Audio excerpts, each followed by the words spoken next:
Hello, this is Don Hall. This is Don Hall Works YouTube channel, and I am in Davis, California with my best bud, Cathi Newlin, who's having an exhibition here at the Pence Gallery. And tomorrow, we're going to go to her studio, and she's going to demonstrate how she decorates her pieces. Say hello, Cathi. Hi, Cathi.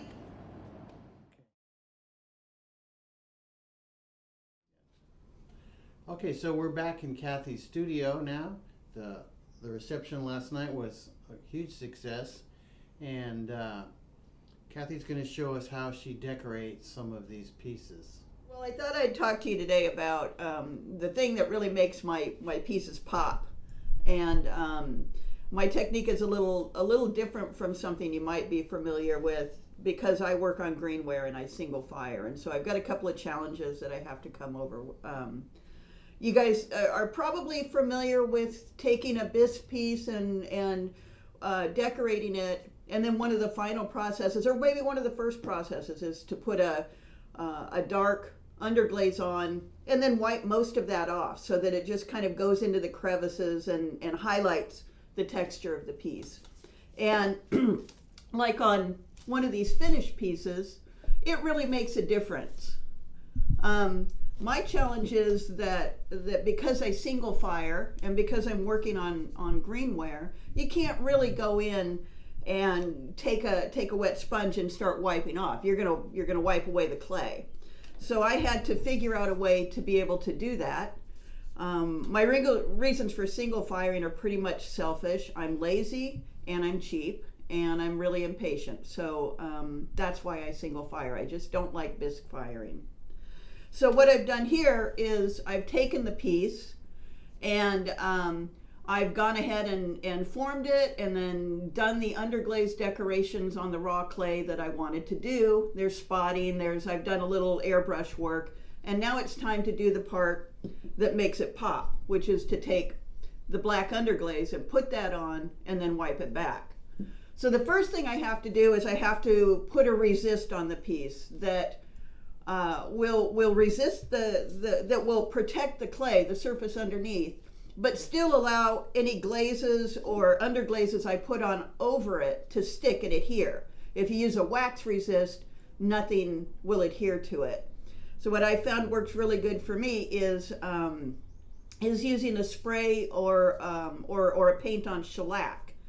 And you may be familiar with shellac resist from an article in Pottery Making Illustrated or something like that.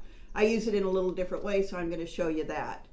The first thing that I would do is to go out and spray the piece. Okay, so the first thing that I do is I want to bring the piece out, and I use a product called Zinsser, and it's just a spray shellac. You could paint it on, but I find that if you use a brush and paint on, buy shellac and paint it on, it goes on a little too thick. So I prefer this. I have a little more control over how I apply it. You can buy this. It's about $7 a bottle or a can, and it lasts quite a bit. Doesn't have to be this brand. This is just what we have around here. So the first thing I'm going to do is spray the bottom of the piece. And I spray it fairly lightly until it gets shiny. You don't want to overdo it, but you want to make sure it's got a good coating on it. The stuff is sticky, and you do need to work outside with this because you need good ventilation, and you don't want it to get all over everything in your studio. I work on a kind of a grid here, just to sort of, if you put it on a flat surface, it's sticky, and so it could stick to the surface you're putting on, and that can make it difficult to remove later when you want to pick it up and take it in to finish working on it. So the next thing I'm going to do is just spray the piece all over, making sure that I get in all the crevices and all the little parts until everything is shiny. Make sure you get it from all angles, because any place that doesn't have the shellac on it, you will wipe off the underglaze. So you want to make sure you're sealing it pretty good. It'll take some time to learn when you have too much on, because too much will resist any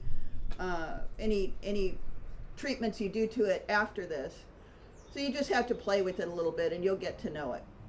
Once the piece is done, I let it dry completely, and then I take it in to do the next step. And I have a piece already in there that's ready to go, and so we'll go inside and I'll show you how it goes from there.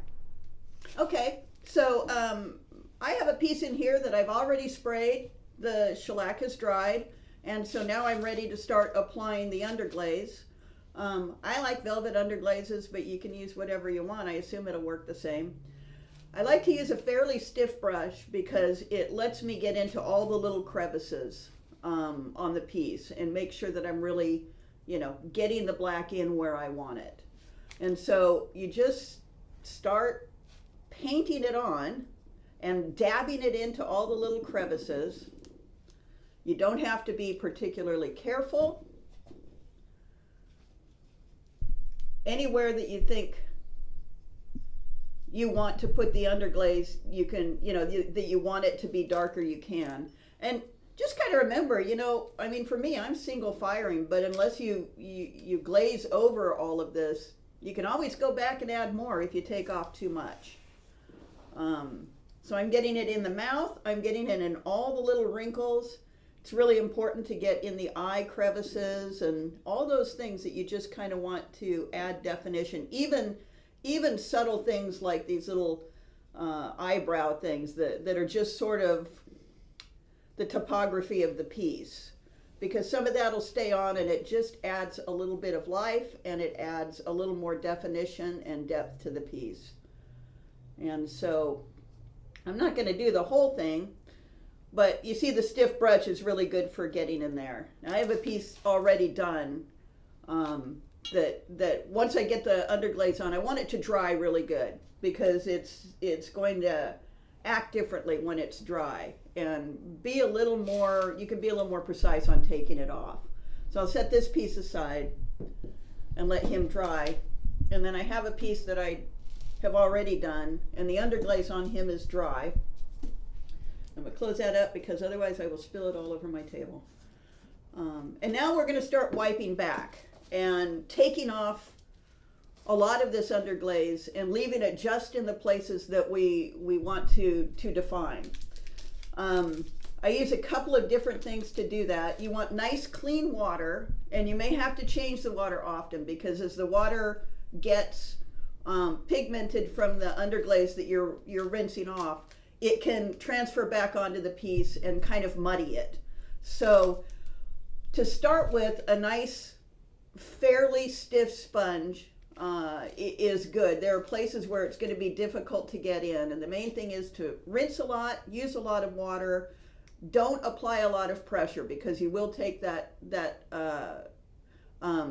shellac off. So you just want to be very gentle and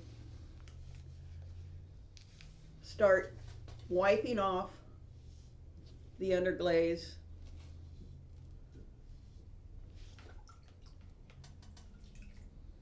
And you'll keep an eye on where you're leaving it on and where you're taking it off. And you can see that it's starting to sort of bring him to life a little bit. We'll take off most of it. And you can see that it's really not affecting the underglaze underneath it. As long as you don't apply too much pressure, you're pretty safe with that.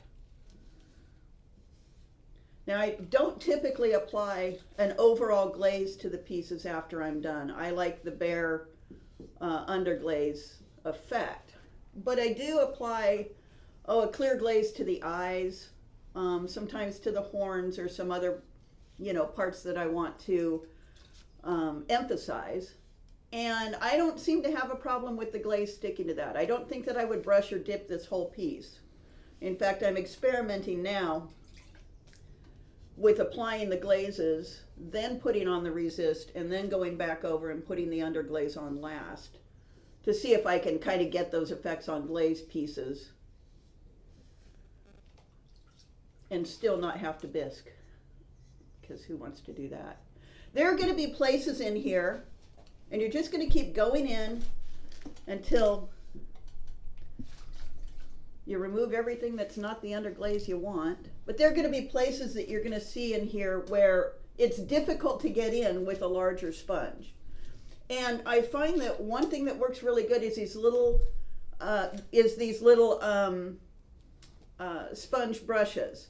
They're very soft, they're very flexible, and I can just wet that, and then I can very gently come in here in these places that are a tight fit and kind of get the same effect.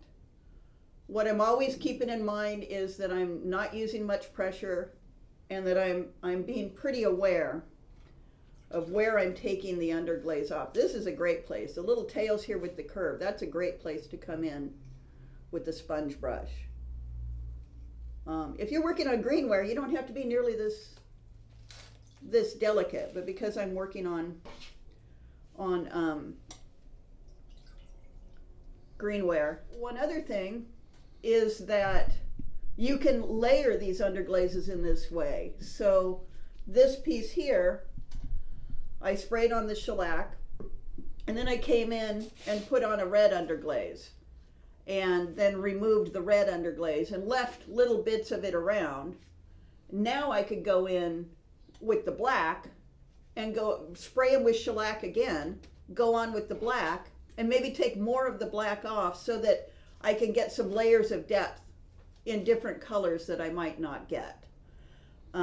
Once he's done, I'm going to go ahead and glaze the eyes, glaze any other parts. Usually the tongues and the eyes is about the only thing that I put a glaze on.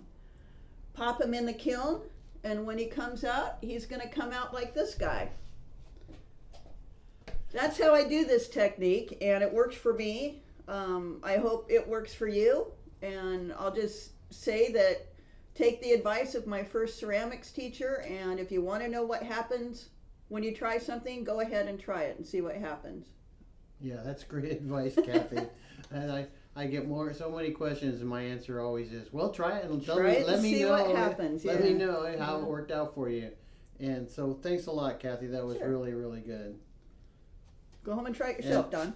I really love your work. It's just so tasty.